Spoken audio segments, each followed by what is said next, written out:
Untuk masalah bela negara, ini ada 3 variasi. Variasi yang pertama adalah dalam keadaan tidak perang. Variasi yang kedua itu dalam keadaan perang, dan variasi yang ketiga dalam keadaan darurat perang.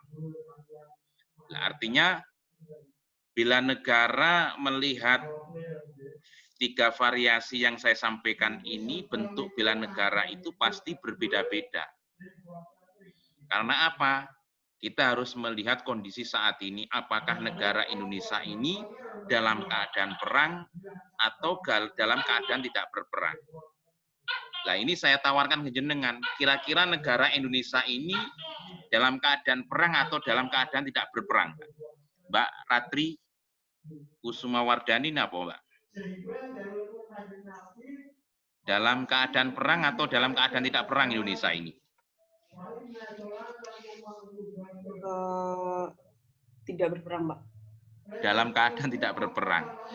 Kalau negara dikatakan oleh Mbak Ratri bahwa negara Indonesia ini dalam keadaan tidak berperang, tentunya bentuk bela negaranya tidak seperti Indonesia dalam keadaan perang. Artinya tidak dengan kekuatan, tidak perlu mengangkat senjata. Artinya dengan apa?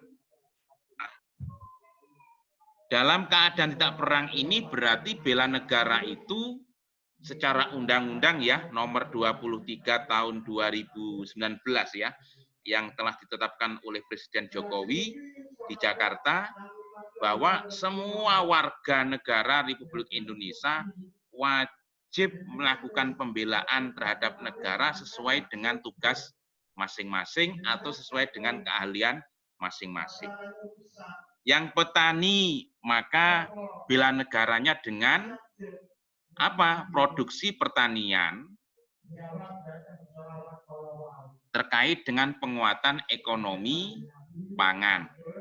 Yang guru, bela negaranya cukup dengan mengajar. Yang mahasiswa, bela negara yaitu cukup dengan tholaqul ilmi ataupun kuliah. Itu merupakan bentuk bela negara dalam keadaan tidak berperang. Artinya negara Indonesia dalam keadaan tidak berperang. Berbeda nanti kalau Indonesia ini dalam keadaan perang ataupun ada ancaman, ada hambatan, ada rintangan dan tantangan, baik dari dalam maupun dari luar negeri. Nah, ini nanti akan muncul bentuk-bentuk bela negara seperti apa yang harus kita lakukan. Tapi yang jelas, yang pertama tadi, 3 variasi bela negara. Yang pertama dalam keadaan tidak perang itu adalah sesuai dengan keahlian masing-masing. Kemudian yang kedua, bela negara dalam keadaan perang. Dalam keadaan perang ini sesuai dengan konsep yang disampaikan oleh Menteri Pertahanan, siapa yang berkewajiban? Yaitu adalah institusi keamanan negara. Siapa itu? Polisi dan kemudian TNI. Mungkin Satpol PP juga termasuk ya, Mas ya. Tapi kalau TNI itu kan punya tugasnya apa TNI itu? Yaitu menjaga kesatuan dan persatuan dan keutuhan wilayah Indonesia. Kalau polisi tugasnya apa? Polisi itu adalah sebagai penegak hukum. Penegak hukum. Artinya 2 institusi yaitu polisi dan TNI ini secara tidak langsung ya punya kewajiban untuk melindungi, mengayomi masyarakat ataupun rakyat Indonesia. Berarti kalau dalam keadaan perang maka itu tugasnya siapa? TNI dalam hal ini ya. Terus kemudian yang ketiga adalah dalam keadaan darurat perang. Ini meliputi siapa yang melakukan pembelaan negara? Yang melakukan pembelaan negara dalam negara Indonesia dalam keadaan darurat perang itu siapa? Yaitu TNI. Misalkan TNI nanti membutuhkan rakyat, maka semua rakyat Indonesia, semua warga Indonesia wajib dilatih militer. Semua rakyat Indonesia wajib dididik secara militer.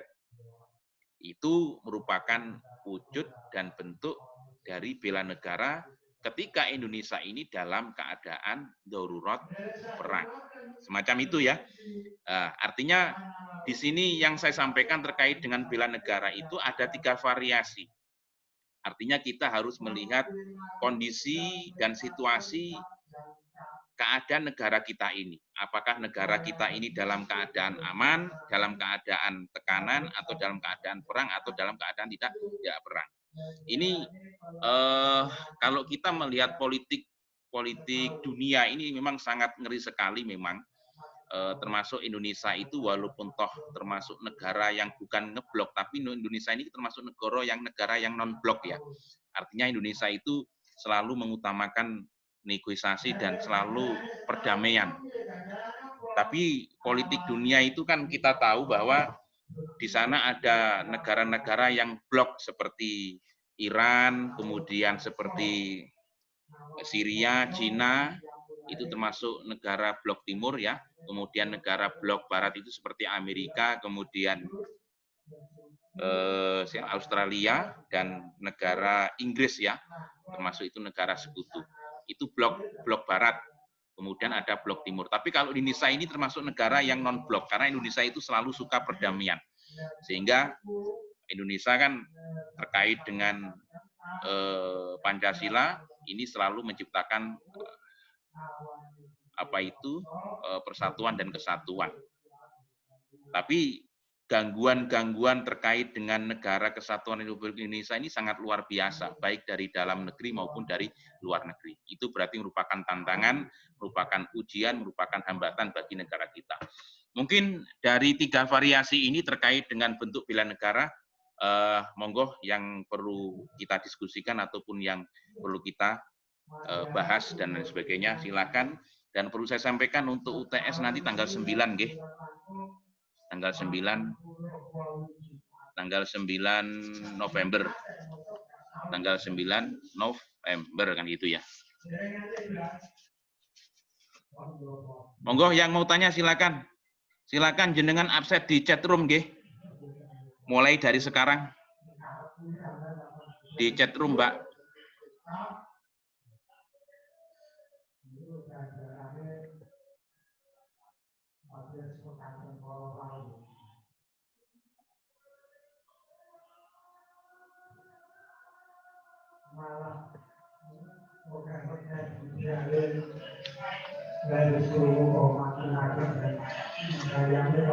Perlu saya tambahi lagi ya, untuk bentuk bela negara ketika Indonesia ini dalam keadaan tidak perang, ya Mas Ilham Bagus Kurniawan ini selaku Satpol PP gitu. Satpol PP di mana Mas Ilham Bagus? Kota, Pak.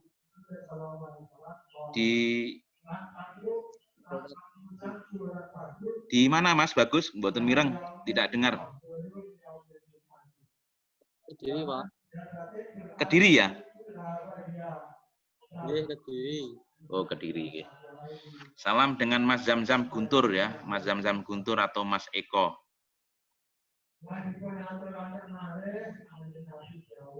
Zamzam Guntur nggak kenal. Tapi kalau sekarang ini mestinya variasi dari bentuk bela negara itu ada banyak. Ada bela negara secara ideologi, ada bela negara secara ekonomi, secara politik, secara budaya, kemudian bentuk bela negara secara politik ya tentunya, secara budaya itu berarti kita harus ketika budaya kita dirusak oleh orang-orang barat ataupun orang asing, maka kita harus menjaganya.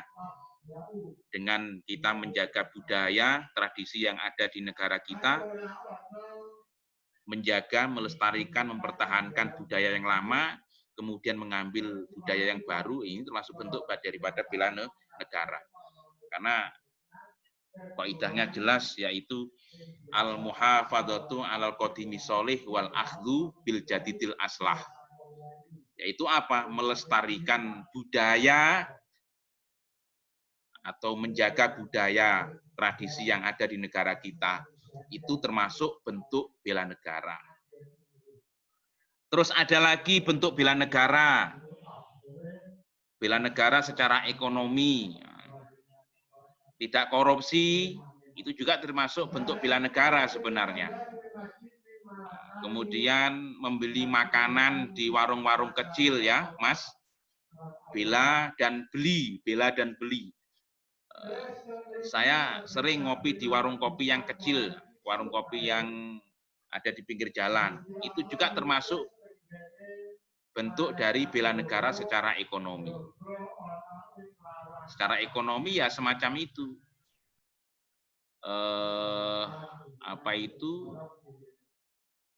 Membeli produk-produk lokal ya. Produk lokal. Saya kira HP sampean itu kan luar negeri semua. Cina. Tapi kalau kita mau membeli produk-produk lokal buatan Indonesia juga termasuk bentuk dari bela negara sebenarnya. Lah terkait dengan itu, maka terkait dengan politik, terkait dengan ekonomi, terkait dengan ideologi ya, yang jelas ideologi. Bagaimana cara pembelaan secara ideologi? Pembelaan secara ideologi atau bela negara secara ideologi sebenarnya ini sudah dilakukan oleh pemerintah. Karena apa? Semua mata kuliah, semua pelajaran di semua fakultas ya, mata kuliah di semua fakultas ini wajib disisipi mata kuliah Pancasila, kemudian pendidikan warganegaraan bahasa Indonesia. Itu juga termasuk bentuk bela negara secara ideologi. Termasuk memberi pemahaman terkait dengan nilai-nilai Pancasila ya, mulai sila yang pertama sampai sila yang kelima kan gitu. Karena apa? Sekarang ini terkait dengan ideologi Pancasila. Pancasila itu merupakan ideologi bangsa ya. Tapi ada yang mengatakan bahwa Pancasila itu adalah merupakan dasar negara. Jadi dasar negara yaitu Pancasila. Dan Pancasila itu terbukti bisa mempersatukan semua umat ataupun suku yang ada di negara Republik Indonesia. Nah, itu hubungannya dengan perongrongan ideologi Pancasila. Artinya terkait dengan pemahaman Pancasila ini harus kita galakkan dan sangat tepat sekali kalau pemerintah itu kemudian mewajibkan semua fakultas itu harus disisipi mata kuliah Pancasila.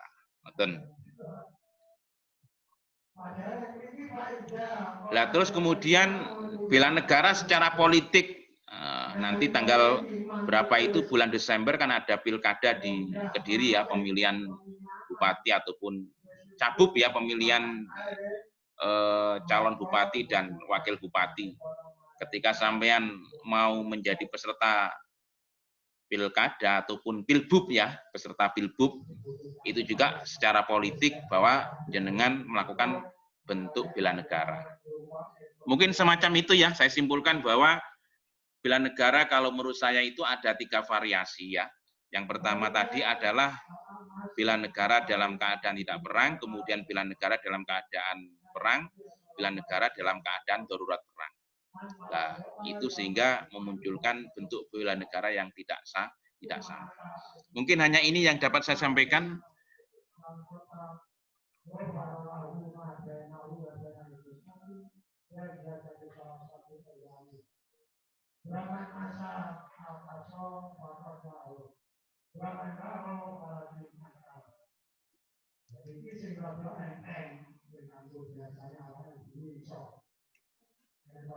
Assalamualaikum, boleh bertanya, Pak?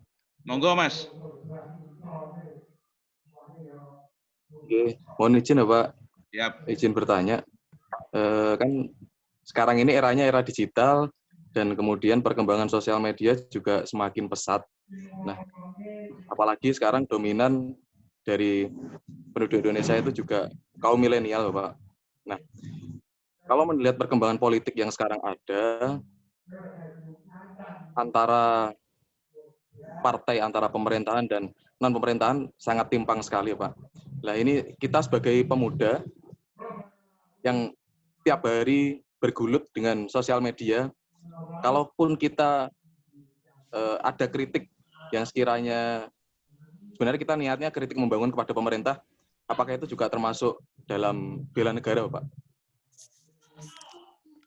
Ya termasuk Terus bela negara, Mas, ketika kritikan yang disampaikan itu memang memiliki data-data yang kuat, artinya valid dan memiliki sumber referensi tendensi yang sesuai dengan teori-teori ataupun dalam hal ini yang pakar politik itu kan seperti Burhanuddin ya. Burhanuddin itu ahli politik. Selama pengkritikan sifatnya membangun, artinya tidak melakukan pemberontakan ya. Tapi kalau sekarang ini kan melakukan kritikan kemudian anarkis. Nah, kalau anarkis itu kan nanti kan bertentangan dengan undang-undang ataupun peraturan yang menjadi kesepakatan yang dibuat oleh pemerintah. Tapi selama kritikan itu sifatnya membangun, kemudian didasari dengan keilmuan yang tepat, insya Allah itu termasuk bentuk daripada bela negara kita. Karena apa? Tujuan daripada kritikan itu kan demi untuk kemaslahatan kita bersama. Jadi ketika nanti ada undang-undang yang di mana di situ mendolimi kepada masyarakat, maka kalau sampean punya kemampuan secara kekuatan jenengan, kekuasaan jenengan, mungkin sampean punya relasi di Jakarta sana melalui Prof. Mahfud ataupun siapa, lah monggo disampaikan. Atau menyampaikan itu kan lewat seminar juga bisa. Disampaikan melalui ILC juga tidak masalah, bisa juga. Untuk menyampaikan aspirasi itu kan banyak jalurnya ya, tidak harus atau lewat medsos, ini yang paling cepat sekali ya. Apalagi sekarang ini kan untuk menyampaikan kritikan kan sangat mudah sekali, kemudian di-share.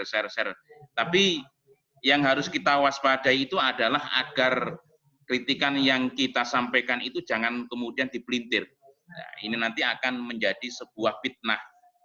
Dan fitnah ataupun berita hoax, padahal kita menyampaikan untuk kebenaran tapi kemudian dipelintir, akhirnya menjadi salah paham, akhirnya terjadi yang namanya perdebatan ataupun perbedaan pendapat seperti itu.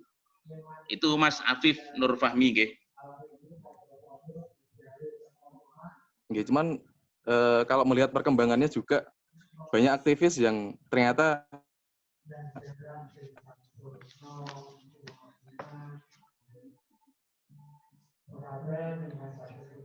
disangkutkan juga salah satu bentuk.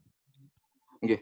Melihat perkembangannya, kok banyak juga aktivis yang sekiranya ditangkap terus kemudian dia dijerat dengan undang-undang ITE. Meskipun pada perkembangannya pada saat pra-peradilan ataupun penyidikan ternyata dugaannya tidak kuat, tapi dari situ kan ada indikasi di sana kalau ada pengekangan karena sudah dilakukan penangkapan. Nah, itu seperti apa, Pak? Kalau saya kira kan gini, mungkin sampean bisa menampilkan siapa yang ditangkap. Jadi pemerintah atau penegak hukum melakukan penangkapan itu kan karena di situ diindikasikan memang ada kericuhan ya. Karena demo yang dilakukan oleh para aktivis-aktivis itu kan mungkin ditunggangi oleh mereka kemudian anarkis itu. Sehingga dilakukan penangkapan karena di situ ada unsur-unsur perbuatan pidana. Karena apa? Selama ini ada peristiwa hukum, ada kejadian, kemudian ada perkara, maka itu harus ditindak. Oleh siapa? Oleh aparat penegak hukum. Dalam hal ini ya polisi, kan gitu ya.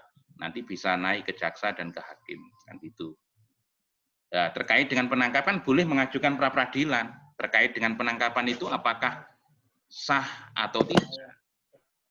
Terkait dengan penangkapan itu, apakah sudah sesuai dengan undang-undang apa tidak? Kalau tidak sesuai ya maka nanti tidak perlu lanjut kan gitu, tidak menjadi tersangka. Jadi penangkapan itu tidak sah. Tapi selama pra-peradilan memutuskan bahwa penangkapan itu sah sesuai dengan prosedur yang ada, berarti kan di situ ada unsur pidananya, Mas. Berarti di situ ada peristiwa hukum. Peristiwa hukum itu berarti kejadian. Ini kalau dalam hukum itu kan ada sesuatu yang dilarang tapi dilanggar. Kalau ada sesuatu yang dilarang kemudian dilanggar, maka boleh ditangkap, kemudian diproses. Karena apa? Negara kita ini ya negara hukum. Negara hukum dan sumbernya juga jelas.